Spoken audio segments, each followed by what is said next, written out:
et bienvenue dans ce carnet de guerre consacré à un tuto comment bien débuter dans la figurine. Effectivement, ça peut paraître parfois un peu obscur pour les débutants, les gens qui ne connaissent pas bien ce milieu, de même que parfois ça peut paraître compliqué à certains qui ont peut-être vécu une mauvaise expérience en débutant de recommencer une nouvelle armée ou de se replonger dans un jeu qu'ils ne connaissent pas, une nouveauté. Combien est-ce que j'ai entendu de gens me dire « Ah oui, non, mais ça va me coûter de l'argent, du temps, etc. » Effectivement, le hobby de la figurine est un hobby qui est chronophage et qui demande un minimum d'investissement. Mais voilà, on aime ça et donc du coup, certains ne s'arrêtent pas à une seule armée, il faut tout à tous les jeux. Ce que je vous propose dans ce tuto, c'est d'essayer de commencer une nouvelle armée sans pour autant vous ruiner. Si vous êtes vraiment débutant, vous pouvez vous dire, mais mon Dieu, ça coûte vraiment très cher. Alors qu'il y a 2-3 techniques très simples qui font que vous allez économiser et du temps et de l'argent.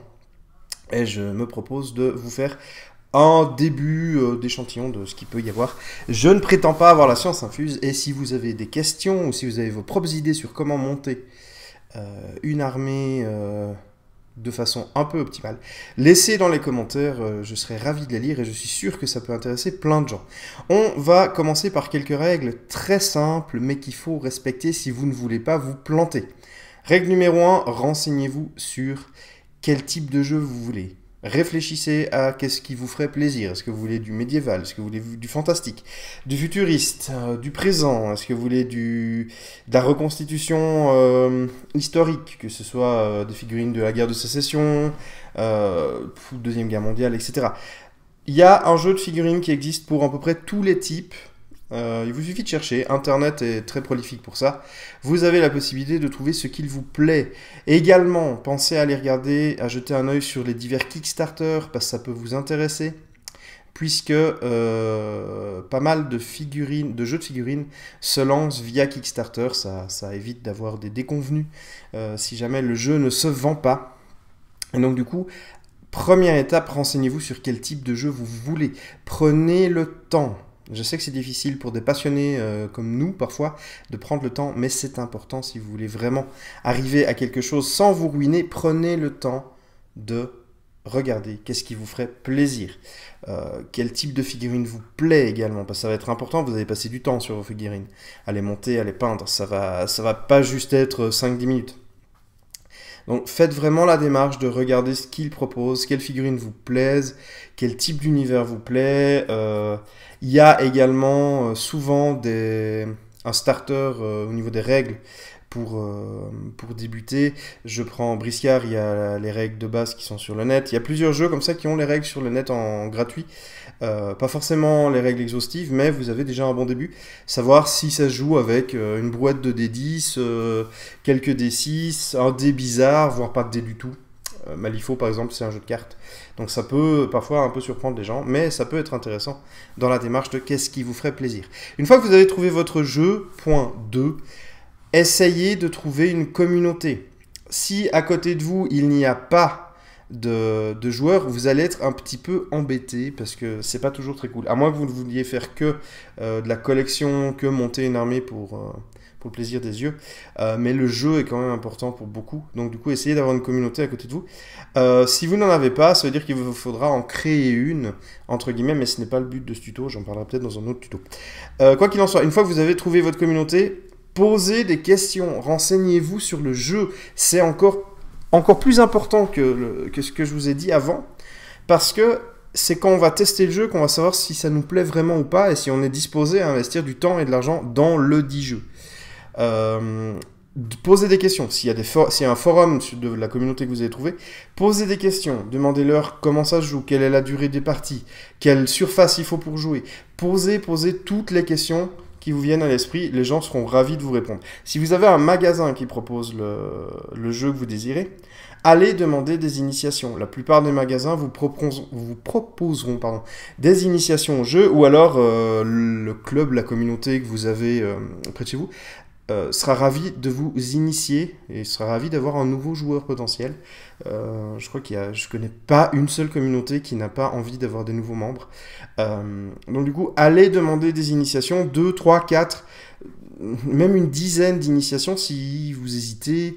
posez vraiment les questions, n'ayez pas peur. Il n'y a que les questions qu'on ne pose pas qui sont des questions bêtes.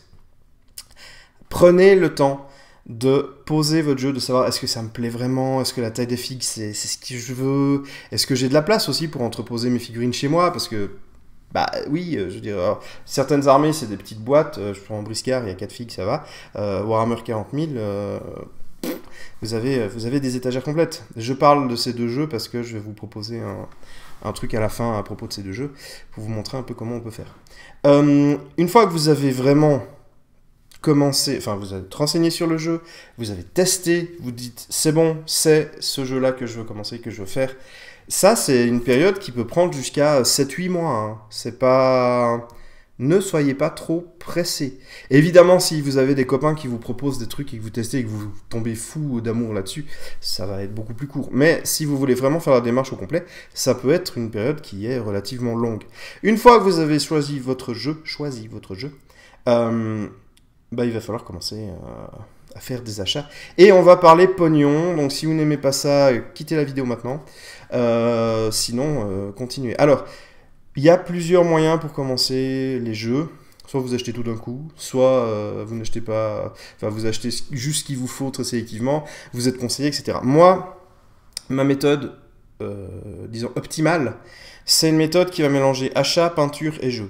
Histoire d'avoir toujours envie de jouer, d'avoir toujours et de ne pas, enfin, d'avoir toujours la motivation, de ne pas être submergé parce que vous avez décidé d'acheter une compagnie Space Marine entière à 10 000 euros. Et là, à ce moment-là, de mon point de vue, je suis pas un grand fan de peinture. C'est assez compliqué parce que quand vous avez 70 figurines à peindre, bah, c'est un peu chiant parfois et du coup vous pouvez vous lasser et être un petit peu débordé. Donc la méthode que je vous propose pour vous lancer dans le jeu de figurines une fois que vous l'avez choisi, c'est une méthode qui s'appelle le choix des armes. Si vous suivez la chaîne, vous en avez déjà entendu parler. Le dernier en date a échoué, non pas parce que la méthode est mauvaise, mais parce que y a eu des soucis entre les joueurs, des petits problèmes à droite à gauche, chacun a eu des petits soucis. Mais voilà, mais la méthode est bonne, c'est une méthode qui est très bien faite et qui permet, selon moi toujours, d'avancer très régulièrement et d'être très motivé à faire ce jeu-là. Commencer une nouvelle armée. Donc en quoi ça consiste? Le choix des armes, vous allez budgéter vos achats et ensuite vous allez faire, voilà, j'achète telle figurine, durant le mois qui vient, je peins les figurines que j'ai achetées. Au mois numéro 2, on va faire une partie avec les figurines achetées et peintes au mois numéro 1. On va racheter des figurines au mois numéro 2 qu'on va peindre durant ce mois. Au mois numéro 3, on va jouer avec les figurines du mois 1 et du mois 2, et ainsi de suite, ainsi de suite, ainsi de suite. Vous aurez des exemples après plus concrets, comme ça vous ferez bien. Mais c'est une méthode qui est très facile à faire parce que du coup, vous allez peindre par palier. Vous allez jouer également par palier parce qu'au début, vous allez devoir apprendre les règles de base. Ne vous lancez pas dans un jeu... Il y avait un tuto sur comment réussir les initiations. Ne vous lancez pas dans un jeu avec... avec une armée de 4000 points alors que vous ne connaissez même pas les règles de base. Vous ne les avez pas ancrées. Ça va être des parties qui vont du coup être longues, chiantes, vous n'allez pas tout comprendre, il y a des subtilités qui vont carrément vous échapper, enfin ça va être vraiment la cata. Donc vraiment, là, ça permet d'avancer petit à petit, à un rythme très régulier. Moi, je fais par mois, mais il y en a qui peuvent faire toutes les 2 semaines, ou etc. Ça dépend évidemment de votre temps que vous avez à consacrer à ce jeu-là et de votre budget. C'est aussi important. Donc on va commencer tout de suite par un petit exemple. Alors j'ai pris volontairement Briscard parce que c'est un jeu à très faible budget et vous pouvez très vite monter en points pour avoir ce qu'il vous faut. J'ai pris Briscard et après je vous ferai un exemple sur Warhammer 40 000. Donc on va commencer par Briscard. Donc le mois 1, j'ai budgété 50 €. Le premier mois est toujours un peu plus cher que les autres, puisqu'il y a la base à acheter, entre guillemets. J'ai choisi 50 € tout simplement parce que les starters sont la plupart du temps entre 40 et 50 €. Si vous voulez jouer Ichtien, il y a un starter qui est à 60 €, peut-être un peu plus, je ne sais plus exactement le prix, mais bref. Essayez de budgéter votre mois de départ pour avoir le starter que vous désirez. Donc voilà, j'ai budgété Briscard, j'ai mis 50 € le premier mois, ce qui de mon point de vue c'est un investissement qui n'est pas non plus colossal. Et l'achat que j'ai fait le premier mois, c'est le starter banni. Alors c'est que théorique, hein. J'ai pas, j'ai fait ça que au niveau de la théorie. J'ai déjà plein de choses. Bref. Donc du coup, il me reste 5 euros. Mettez bien ces 5 euros de côté parce qu'ils vont resservir les mois d'après. Le mois numéro 2, je me suis dit que par mois, 20 euros, c'était ce qui suffisait la plupart du temps pour acquérir la plupart des figurines qui m'intéressent. Et aller petit à petit. 20 euros, c'est vraiment pas grand-chose. Enfin, de mon point de vue toujours, c'est vraiment pas grand-chose par rapport à ce que vous allez voir après pour 40 000 par exemple. Ça peut servir d'argent de poche si vous êtes jeune et que vos parents vous donnent un peu de sous. C'est une somme qui est abordable pour, je pense, beaucoup de gens. Et pour ce jeu-là, c'est tout à fait suffisant. Donc on a 20 euros au mois 2, plus 5 euros qu'on a économisé. J'ai décidé de prendre Rotuma parce que la figurine est cool. J'aime beaucoup cette tortue. Elle coûte 23 euros. Du coup, il me reste un solde de 2 euros que je vais réutiliser le mois d'après. Au mois 2, je planifie une partie avec les figurines que j'ai peint au mois 1. Donc c'est-à-dire le starter banni. Vous voyez qu'il n'y a pas le prix d'un livre de règles. Parce que les règles sont gratuites sur internet. Donc vous pouvez très bien piocher ces règles-là, le temps d'avoir assez de sous ou de vous faire offrir le livre de règles complet, ainsi que les autres livres de la gamme par exemple. Donc j'ai pas fait entrer ça dans le budget, mais ça pourrait être une économie que vous pouvez faire à un certain moment. Donc du coup au mois 3, on a 20 euros de plus les 2 euros d'économiser. Je regarde un peu la figurine, je me dis qu'un tireur supplémentaire ça pourrait être bien. Et il y a Marten chez les bannis qui est un très bon tireur. Il coûte 13 euros, je récupère 9 euros que je vais garder pour le mois d'après. Au mois 3, je planifie une bataille avec ce que j'ai acheté au mois 1 et au mois 2 et que j'ai peint à ces 2 mois. Et ainsi de suite, ainsi de suite. Au mois 4, je décide que Madog n'est plus forcément mon chouchou et que j'aime beaucoup Carpophorus. Alors du coup, j'investis 27 euros dans Carpophorus que j'ai parce que j'ai économisé 9 euros la dernière fois. Il me reste 2 euros.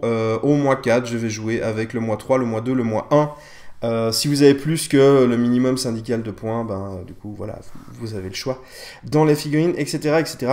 Voilà, ça c'est le principe du choix des armes, entre guillemets, basique. Là, on a un exemple avec Briscard. Donc, vous voyez que je n'ai pas mis en compte, enfin, je n'ai pas mis dans le budget la peinture, ni même les livres de règles. Tout simplement parce que Briscard TGCM ne fait pas de gamme de peinture et de pinceaux, donc je voulais rester vraiment uniquement dans une seule gamme de jeux. Vous avez des boîtes de peinture de diverses marques qui sont une vingtaine d'euros pour un starter pack de peinture, où il y a les couleurs de base, un pinceau et parfois d'autres trucs. Bref, pour un prix relativement moindre, vous avez accès dans d'autres marques à ça. Et donc du coup, j'ai pas fait entrer en ligne de compte les livres et autres. On va passer à 40 000, qui a un choix des armes un peu plus complet, où là, on va parler bouquins, peinture, etc.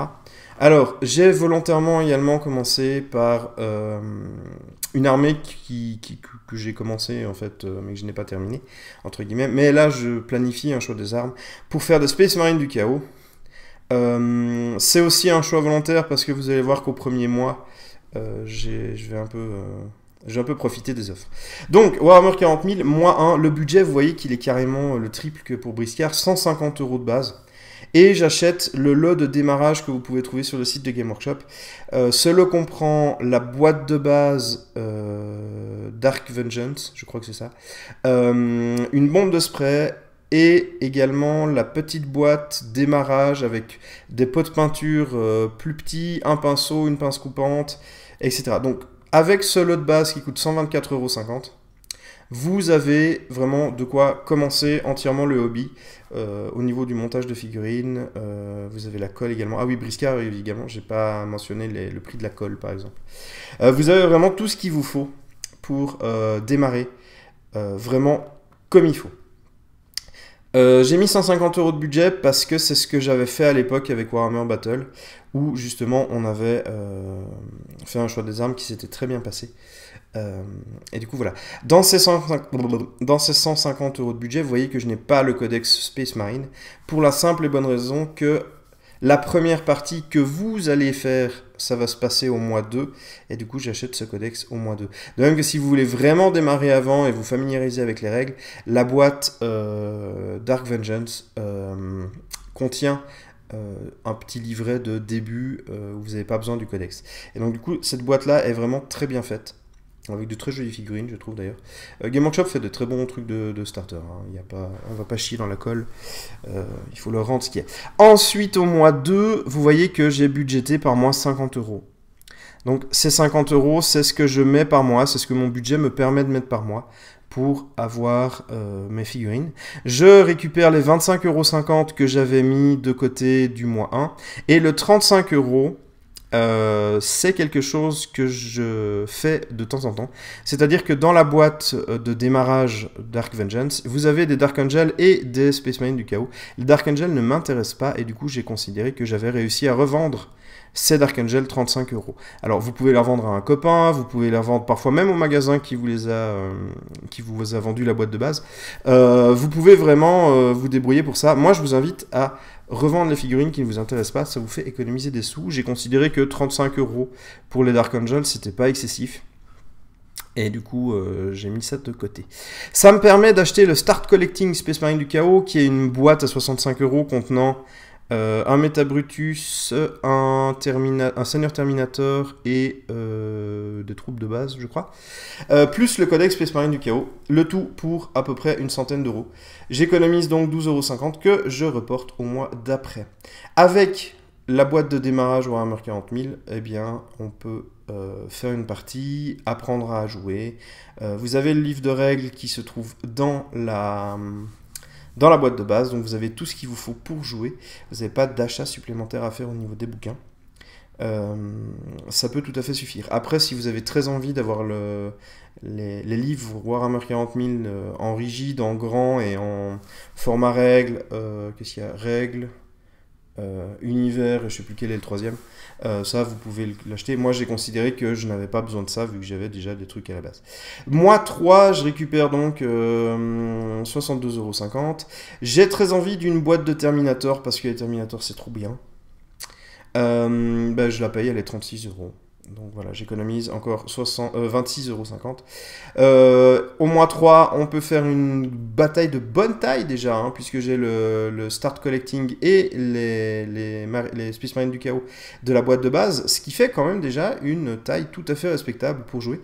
Je ne dis pas que c'est optimisé, attention, c'est pas le cas, mais ça fait tout à fait, ça peut faire tout à fait le taf. Vous pouvez faire des parties très cool avec ça. Et donc du coup, vous pouvez vous lancer, de plus que vous avez peint déjà tout ce qu'il fallait, vous avez une possibilité de voir quelque chose de très joli sur la table de jeu. Et tout ça, assez équilibré. Déjà au mois 2, enfin au mois 3, vous avez déjà de quoi faire pas mal de trucs. Donc ce mois 3, on achète les Terminators, on reporte le solde au mois 4. Le mois 4, on a pas mal de sous. Je me dis qu'avec les Terminators, un Land Raider, c'est pas dégueu. Et surtout, je rajoute 10 €, je rajoute des pots de peinture, j'en rajoute 3, à voir en fonction de votre schéma de couleur, si vous avez déjà utilisé tout le bleu ou tout le rouge, voilà. J'ai mis 3 pots de peinture parce que je pense que c'est ce qu'il faudrait racheter. Un ancrage, peut-être plus de peinture, de couleurs, etc. J'ai arrondi à 10 €, c'est pour ça que le chiffre est en rouge, parce que sinon ça fait 9,90 €, et ça me fait chier de calculer 9,90 €, voilà. C'est de la flemmardise, mais voilà, les chiffres en rouge, c'est des arrondis. Toujours vers le haut, évidemment. Il nous reste 6,50 € qu'on récupère. Là, déjà, au moins 4, vous avez encore plus de matos. Vous avez le choix de vos unités. Je dis pas non plus... Toujours, c'est pas optimisé, hein, c'est pas tournoi et tout, c'est vraiment à la gueule des figues, ce qui me plaît de jouer. Peut-être que vous serez conseillé différemment avec quelqu'un qui s'y connaît mieux en Warhammer 40 000 que moi, puisque ça fait quand même assez longtemps que j'ai pas rejoué à 40K, et donc du coup peut-être que je me plante complètement, mais c'est sur quoi je partirai. Moi numéro 5, je me dis des petites attaques rapides, ça peut être bien, donc je prends une boîte de serre du Warp, et un spray noir. Alors, Game Workshop a eu la bonne idée de créer ces sprays de bombes XL, où il y a à peu près 2 fois plus de peinture pour pas forcément 2 fois plus cher. Donc du coup, je prends un spray noir parce qu'avec ce que j'ai déjà peint, je pense que ma bombe de spray à l'origine, elle doit être bien vide. Et du coup, ça me fait une jolie somme pour le mois. J'économise 9 euros que je remets toujours au mois numéro 6. Vous avez là, du coup, en plus du Land Raider, enfin, vous avez de la pièce, vous avez assez de trucs, je pense. Ça me paraît assez cool. Ensuite, vous prenez... Moi, personnellement, je prends les figurines qui me plaisent. Visuellement. Donc, je me dis, tiens, pour aller avec mes petites troupes de Space Marine, un Rhino, ça peut, c'est pas dégueulasse, voilà. Mois 6, on rajoute un Rhino. Mois 7, on va rajouter un Eldrake parce que je trouve que la figurine est hyper cool. Et qu'un volant, c'est de toute façon pas dégueulasse non plus.